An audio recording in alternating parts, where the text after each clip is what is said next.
There's a brand new house in the gated community of Lutz, Florida. We kept pinching ourselves when we moved in there. It was like, is this our house? But in just a few months, this sunny home becomes the scene of unspeakable horror. Oh my gosh, it was horrific. It was horrific. I couldn't believe it. It was just surreal. Sometimes evil worms its way into our homes. It's like a moment in a dream. You said, this can't be real. This cannot have happened.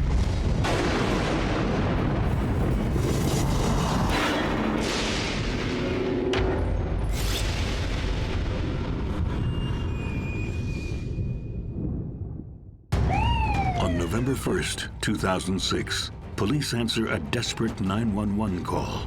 As I'm walking up the driveway, I can see what appears to be blood from the doorway to the center of the driveway. There's actually drag marks of that blood going from one area of the house to another area of the house. You want to think the best, but we were thinking somebody was hurt really bad. What police quickly find is that 2 people are missing. There was a big urgency in trying to locate them immediately. What could have led to a bloodbath in this quiet neighborhood?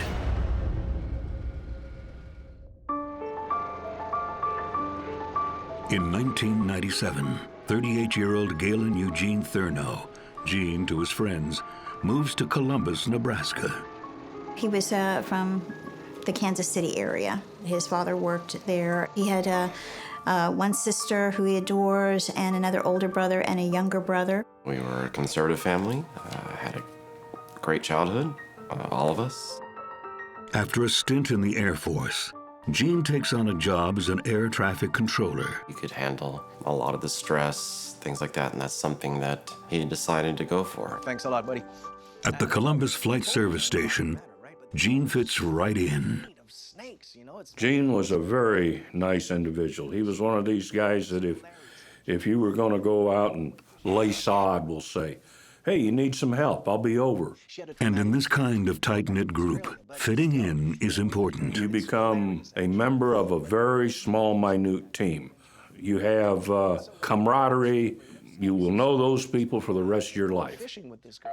Another new member of the crew is 39-year-old Bob Peterson. Hey, what are you doing in our neck of the woods? They both came about the same time. Bob was already an air traffic control specialist. He had transferred to Columbus, Nebraska because his father owned a farm, and he used to go home and help his father do the farming. Do you want some? Go ahead, thanks. Bob doesn't fit in with the gang nearly as well as Gene. Bob was a quiet individual, not that he wouldn't speak to you. Bob, I would have to describe as kind of a loner. He was just a quiet, nice guy. Bob was a guy who liked to work by himself. And the mid-watch, which works from midnight to 8 generally, was his favorite watch. Most people hate the loneliness of the night watch, but it suits Bob just fine.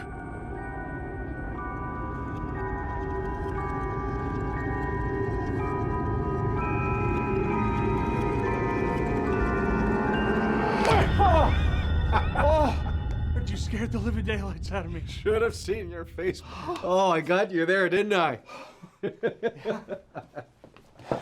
Yeah, look at this. Got a picture of my family here. Oh, wow.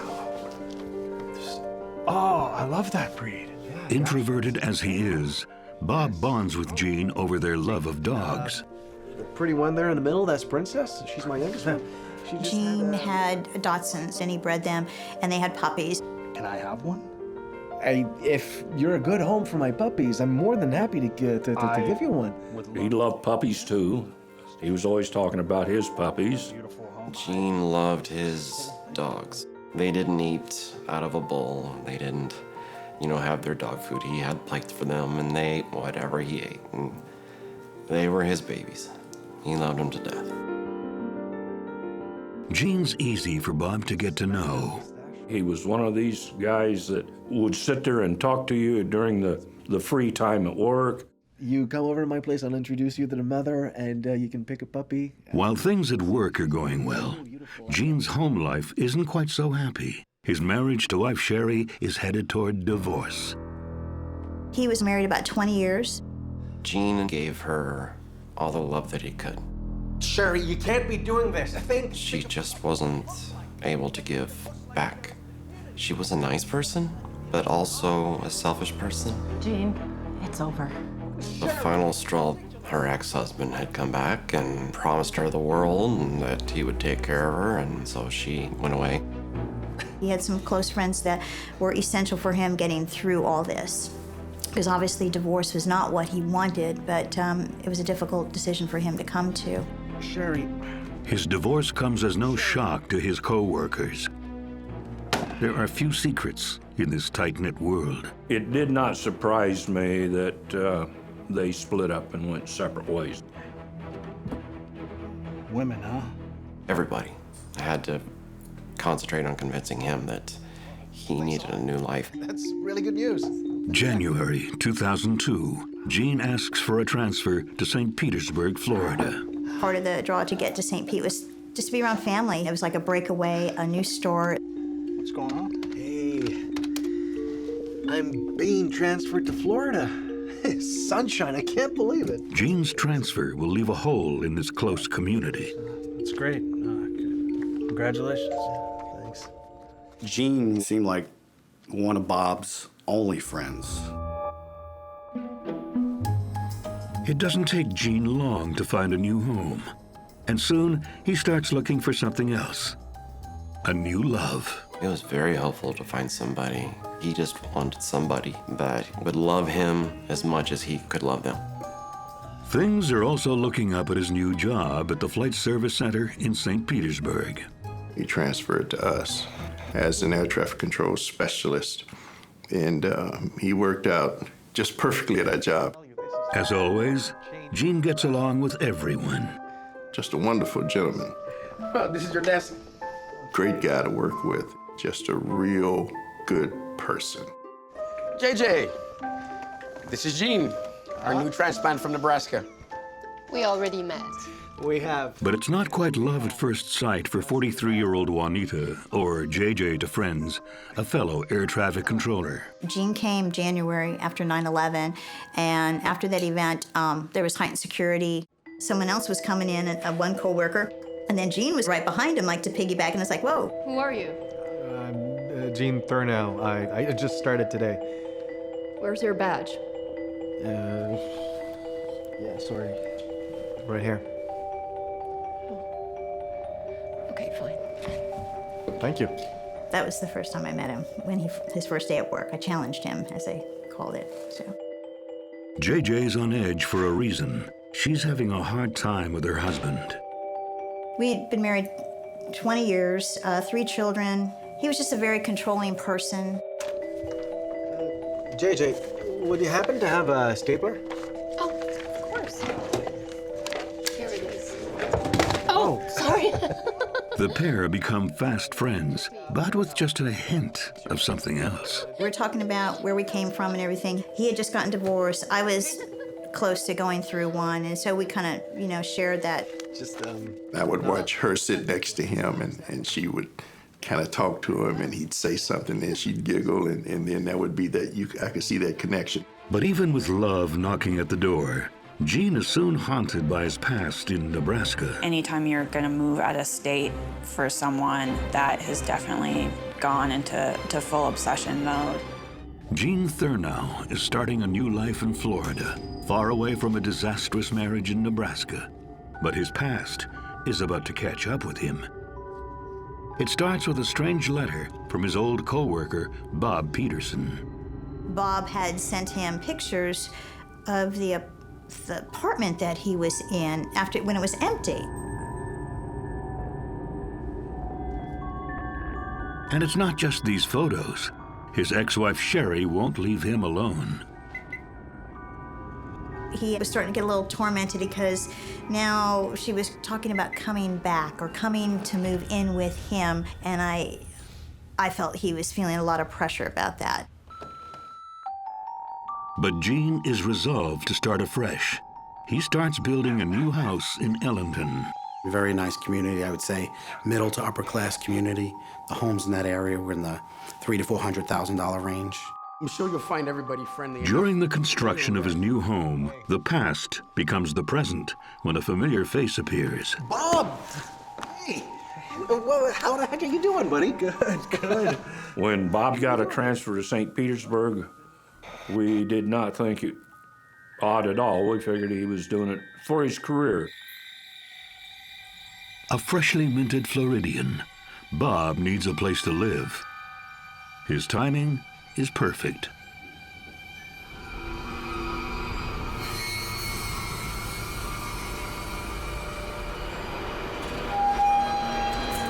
That's better. No running with scissors, right?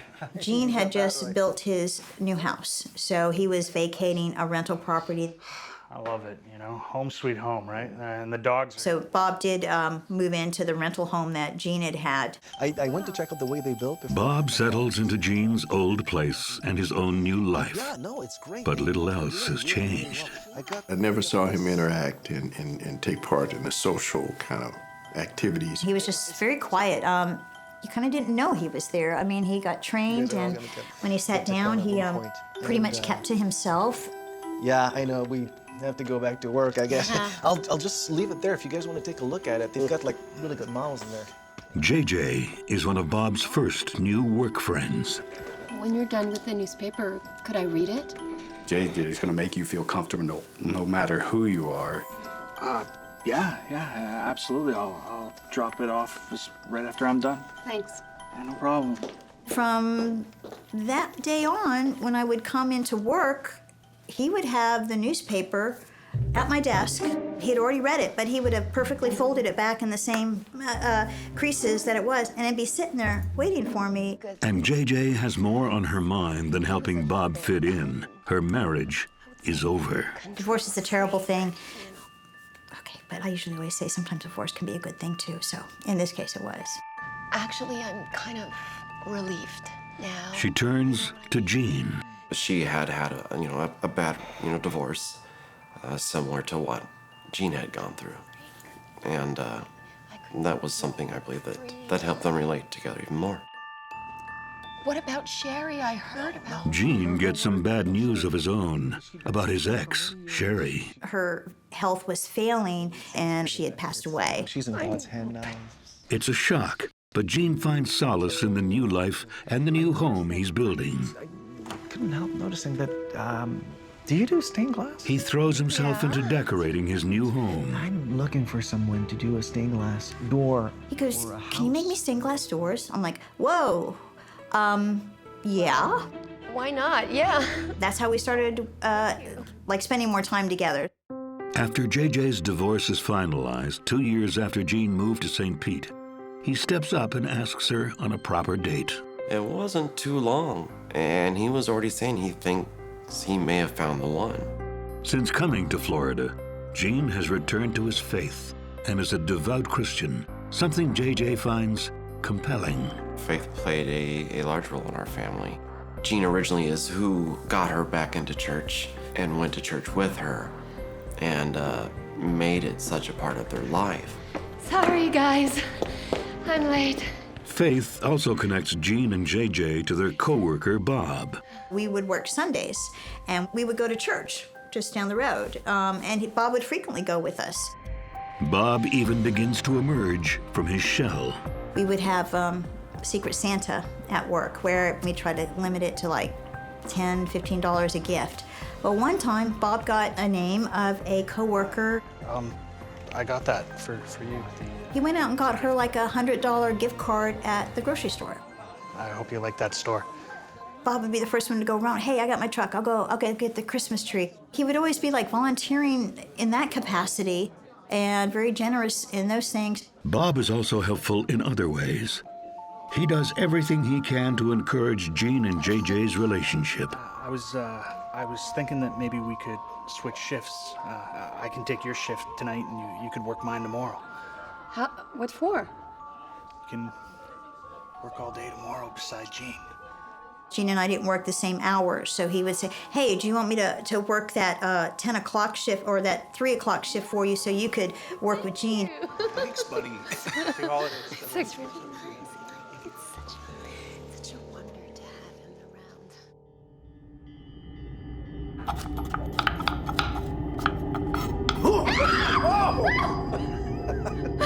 You should have seen your face. It's absolutely priceless. Hey, look what you got. Around this time, Gene gets a card, but not from JJ. Look at this. It's so funny. He had gotten a card from Bob denoting a anniversary, and it could have been, you know, when they started working together, and it had some very nice, sincere writing on it, thinking about you, best friend or whatever. It wasn't just like a guy kind of slap on the back kind of thing card. It was a, you know, just, yeah, it did not make Gene feel very comfortable at all. It's just so... The card is curious, but Gene and JJ are preoccupied with their own relationship issues. Gene's religious awakening has redefined his dating habits. JJ, no, JJ. This man loves me, but he stopped dating me because we're having physical relationships, and that's not God's way. That's not the Christian lifestyle that he wants to have as a part of his future, because the other ways didn't work before.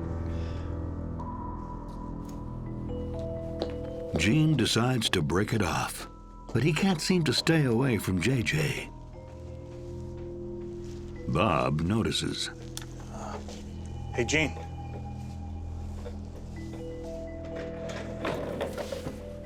What's going on there? I thought you and JJ broke up. Oh, we're not dating anymore, but you know, we're still talking. We're friends and all. Why were you over at her house this morning? How do you know that? Just took a detour on the way in today, and I saw your car in her driveway. It's all right. Okay, he's just a little odd. He's just bored and driving around the neighborhoods and, you know. The breakup doesn't last long, and in April 2005, Gene takes a bold step. Do you mind keeping an eye on her for a second? I just need to go get something. Yeah, just love her good. After work, I followed him to his house. I was kind of waiting for him to start picking out a movie. JJ, if you don't mind standing up just for a second, I want to check something. And then he goes in the bedroom and he comes back out. What? And handed me a box. There's a note folded up really small and shoved into where the ring is supposed to be. I was just like overwhelmed. I'm like, really? I mean, I was floored. I was crying. Gene proposed. And I said yes. They were very happy for us because they cared about us and they wanted to see something good happen, and we'd gone through a lot. Thank you, sweetheart. But not everyone is happy about the upcoming nuptials. I heard from JJ that Bob was less enthused about their wedding, that he was not as happy for them. The forecast, plenty of sunshine through today with seasonal temperatures. We should reach our...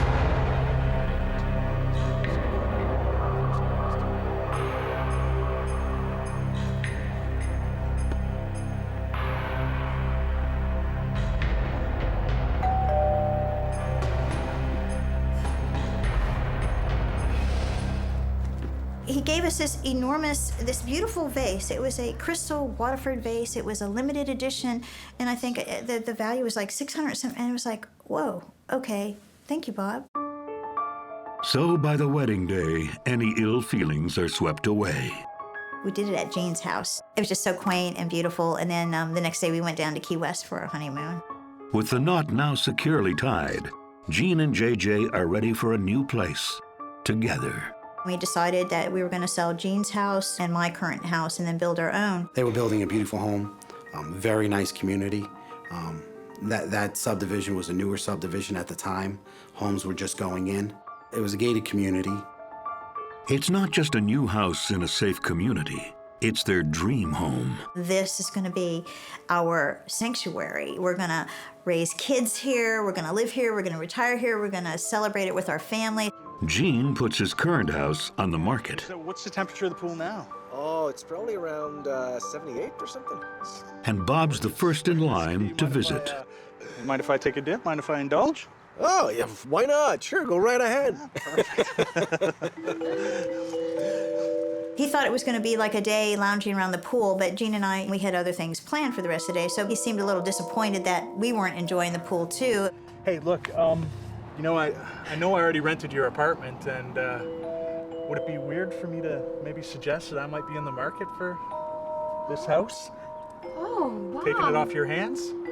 Why would that be weird? It's a beautiful house. Bob bought his house at the asking price. And I thought, in that day's market, that's awfully generous of him because, you know, you could get houses much less than what the people asked for.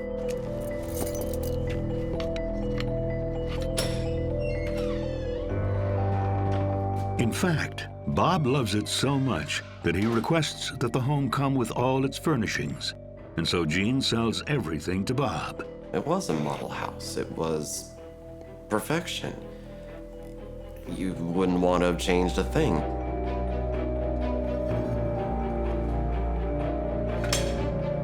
Bob thinks he's bought everything.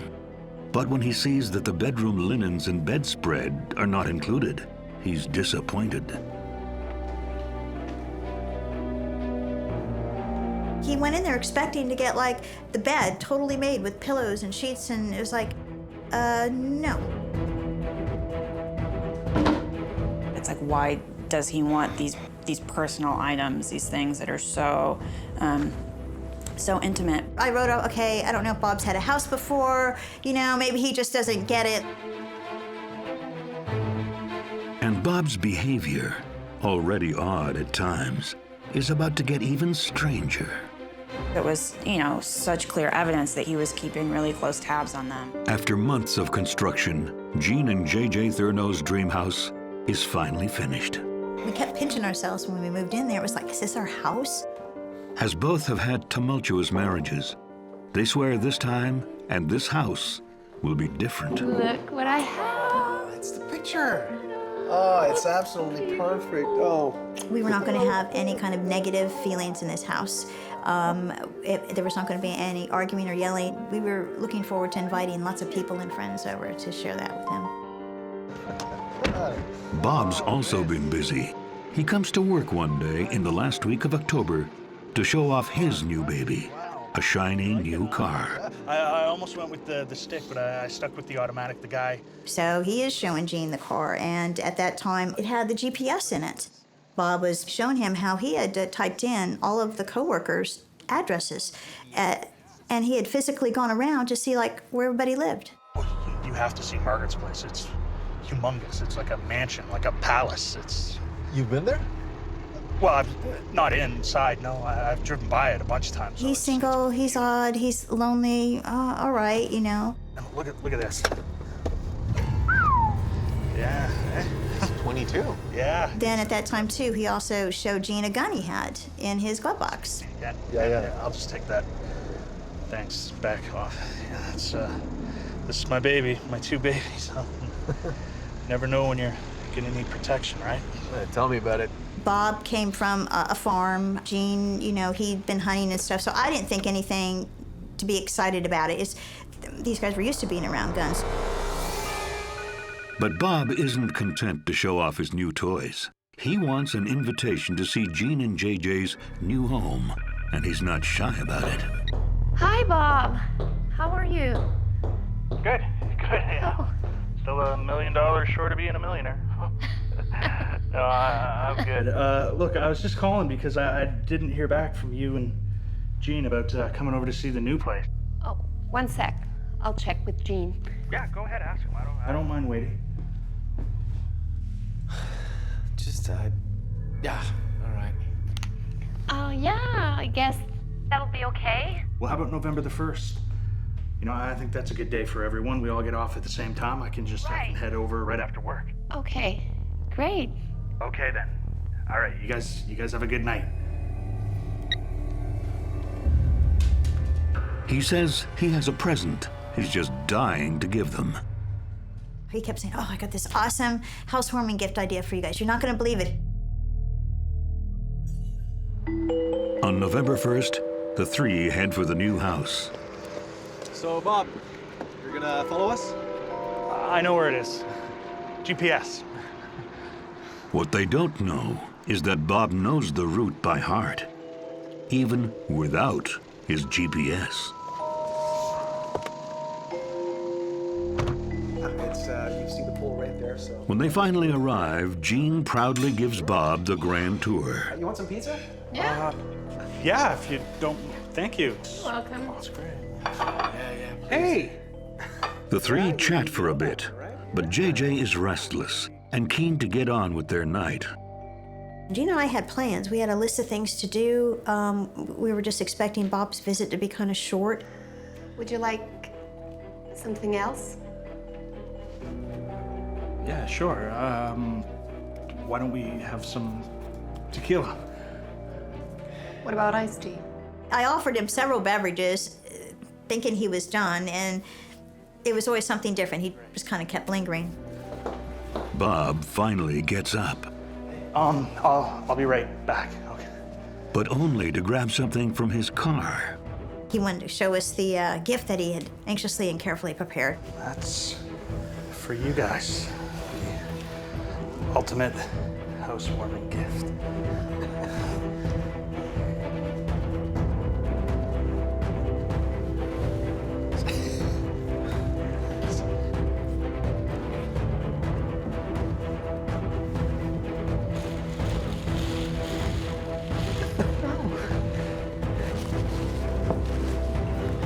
It's a 50-page leather-bound photo album.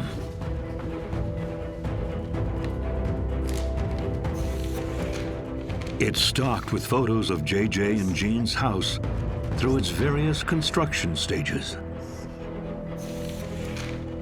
He had every detail, every picture of their house from groundbreaking on up, of their house being built. This, oh my gosh, this is a picture of the lot before we built. Yeah, before you just broke ground, so. Obviously, he had been there quite a bit and knew exactly where they were and what was going on and how the house was laid out. Wow, what do you say to that? You know, he was so excited about it, and it's like, okay. It was just a pet project, a passion project, so I wanted to see it through right. Oh, well, thank you, Bob. I'm trying to be polite, and I get to the back of the book, and it's after the house is completed. That one right there that was just a couple of days ago. Bob continued to take pictures of our home even after we moved in because you could see our furniture there. It was, such clear evidence that he was driving by all the time and that he was keeping really close tabs on them. The couple doesn't have much of a chance to react. Within minutes, there's an unexpected knock at the door. It's my daughter. JJ and her daughter have to run an errand. Hey, darling, I gotta go. I'll be back in an hour. Thanks for the gift, Bob. I love you. I love you too. When JJ leaves the house, Bob follows her out. I just thought maybe he thought his car was blocking us, and I was like, no, we're fine. But he went straight to his car, and then Cassie and I left, so I don't know what he was going for. He was getting something out of his car. What JJ doesn't know is Bob has something else for Gene, something he's been obsessing over for years. I started thinking about how this could not be a very good ending. After JJ Thurno leaves her dream home to run errands with her daughter, Bob Peterson goes to his car to get something. And this time, it's not a present. He had actually typed out a letter. It's actually a kind of confession. Thanks.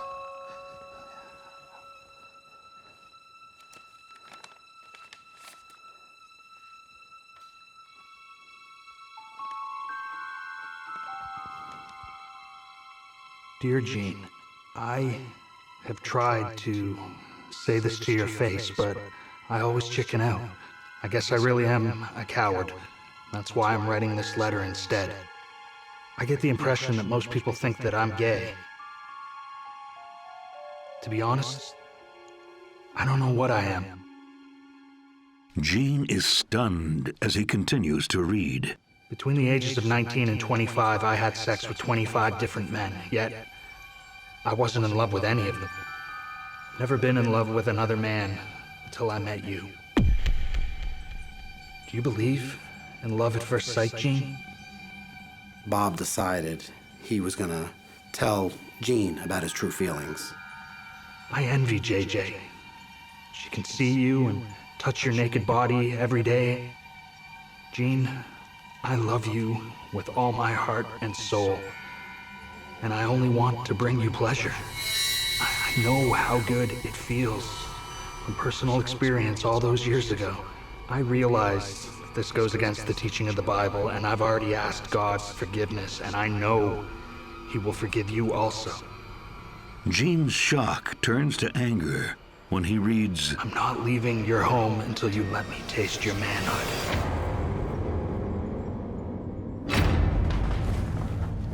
Bob, is this a joke?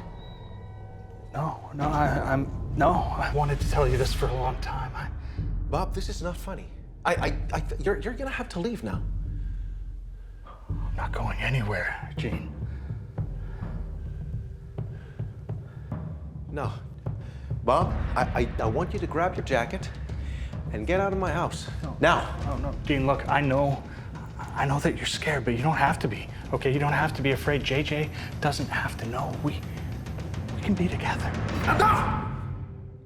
Gene was gentle and kind, but he also wasn't a wimp. He wasn't going to let somebody impose on him like that.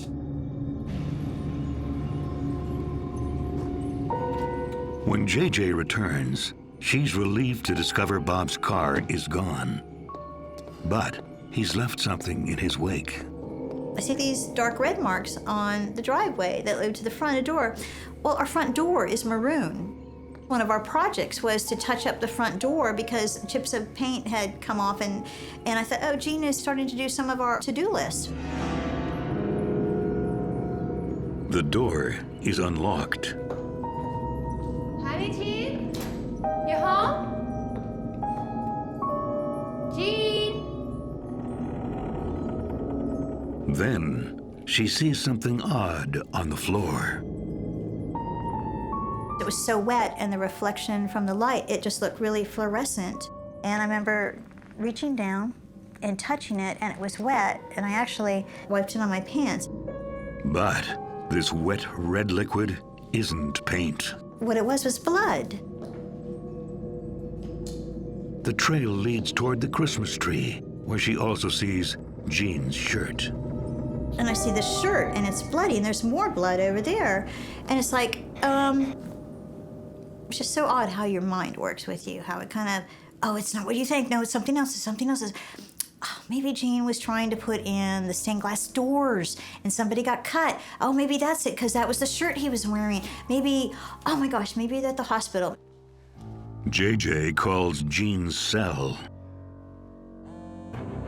I hear this vibration, and it's coming from underneath the Christmas tree. And I go to look, and it's Gene's pants.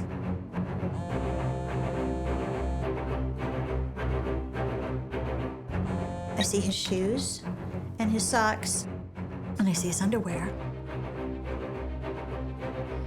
She tries to call Bob, trying to figure out what's going on, what happened. Hi, you've reached the voicemail of Bob Peterson. I'm not in right now to take the call, but if you leave a message at the tone, I'll... Panicked, she calls 911. Oh, sorry. Here and there's blood on the floor, and yes. It's then that she spies the letter addressed to Gene. The note was half folded, put into an envelope. So I'm reading that letter when I have the dispatch on the phone, and it's like, he wanted to rape my husband. Oh my gosh, it was horrific. It was horrific. Then she makes an even more shocking discovery. And then I'm like, oh my God. I started thinking about how this could not be a very good ending. Oh my God.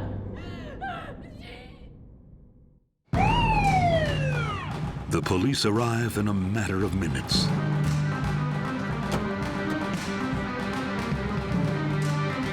As I'm walking up the driveway, I can see what appears to be like almost a drag mark of blood coming from the doorway to the center of the driveway.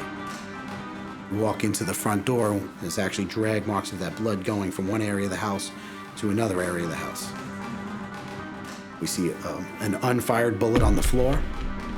The police issue a missing persons alert, but no one thinks Bob and Jean are just missing.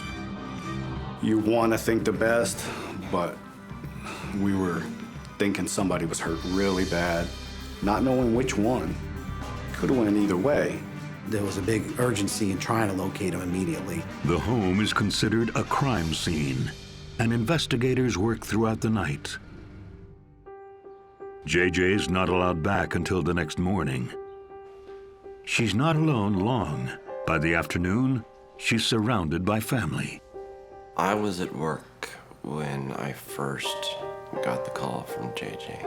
I left work immediately, and I called my sister and had her call my brother and my parents from there. And then we all headed up to their house. I just remember family members started showing up. Meanwhile, one of the first places the police check is Bob's house, Jean's old house. It didn't appear anybody was there. Actually, the home looked like it had barely been lived in. The search stalls until suddenly they catch an unexpected break. I had spoken to Bob's brother. He had mentioned that at one point Bob had lived in Safety Harbor area. He had said that he didn't know he'd even had the new house yet down in Ellington. The address isn't familiar to JJ or anyone from their work. Bob by Jean's home. Why would he have another home?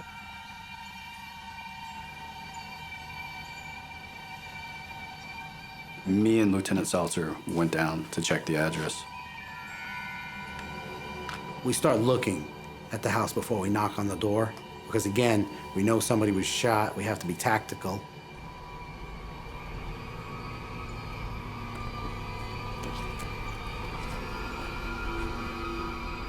There's the Pontiac that belonged to Bob in the garage. The car door was open, and you could see the blood in the passenger's compartment, and then blood going from the garage door into the house. We went around, we did another check of the home, and while we were checking out the rear of the home by the sliding glass door, there was a smell that was coming from the residence. This house was a lot different than the house in Ellington. You would never know that the same person lived in either home. This house was just dirty, not well decorated. The kitchen was dirty, there was very little furniture in the home, and there was a mattress in front of a TV. We had found a lot of gay pornography, male-on-male pornography, a lot of sex toys. When they enter the master bedroom, they quickly find the source of a horrible smell that pervades the house. Jean Thurno and Bob Peterson are missing, leaving behind a bloodbath. Police head to a secret house Bob has in Safety Harbor, Florida, where they make a horrifying discovery.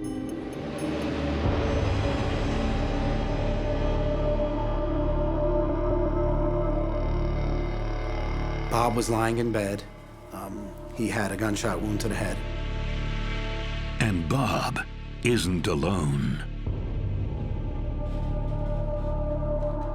We find, unfortunately, Jean on the floor, naked and deceased.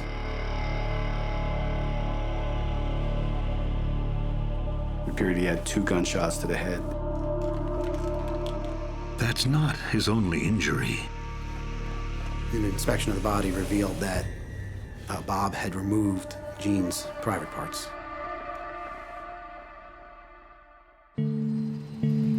The news JJ has been both desperate for and dreading for 2 excruciating days finally comes.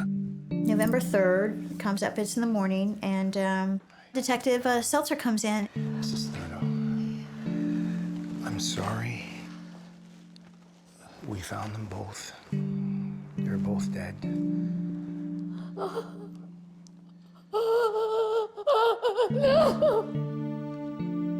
And it's, you know, it still doesn't like click, and it doesn't click. I'm sorry.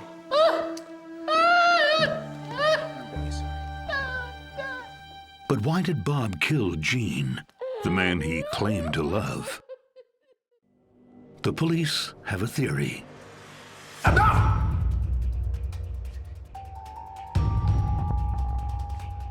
Take your jacket and get the heck out of my house! And one more thing. Just stay right there! After Gene rejected Bob, he snapped.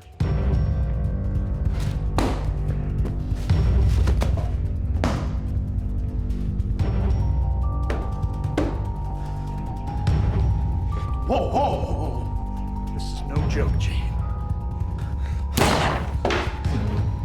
He thought to bring a gun with him. He must have played that out, that this may not go well. What am I gonna do if he rejects me? You stop now, Gene, or it ends tonight.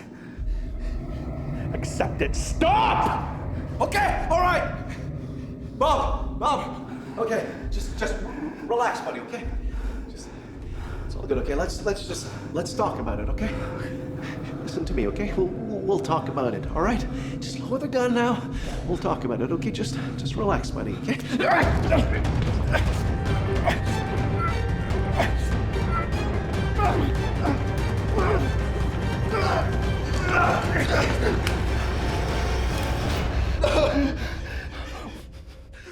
Why did you do that?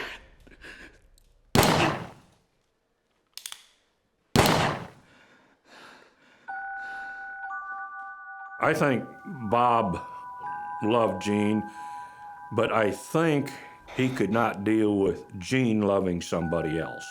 His way of thinking was, you're gonna be mine or nobody's. I think he died fairly quickly. He was shot twice, extensive injuries. I truly believe if Juanita had been there, he would have killed her as well.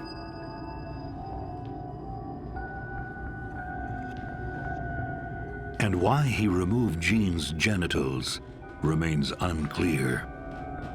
We found the razor blade that had been used to remove him. Police search, but find nothing. I mean, we checked everywhere. Even the medical examiner's report, we checked stomach contents, other cavities, wasn't there. There was one drop of blood on the toilet. Whether it was flushed, we don't know. In the end, Bob took the same gun he used to kill Gene to end his own anguish once and for all. He ended his life, which is a sad thing too, because there was a really good part about Bob. You know, it was a little bit odd, but he had a heart, and he was giving and caring. There was just another side to him that was unbalanced that he fought with. Even in the wake of this horror, JJ has found solace in one thing Bob couldn't take from her: her faith. God's strength and mercy has gotten me through it. And that was the only thing I had to hold on to. They did a beautiful job in the house. He took away my future with my husband, my home. How can you hate somebody who doesn't know what they're doing, who is not thinking right? How can you hold him accountable for that? I think that he was just so tortured. For Gene's family, forgiveness remains elusive. I still don't know if I've actually said it myself that I forgive him. There's still no closure to it for me. For JJ, forgiving doesn't mean forgetting. I was ever so blessed at being around Gene, to see that kind of light, to see that type of person, to be exposed to that person. He's still my inspiration as to how I want my life led. Even though he's not here, he's still kind of here, you know, so.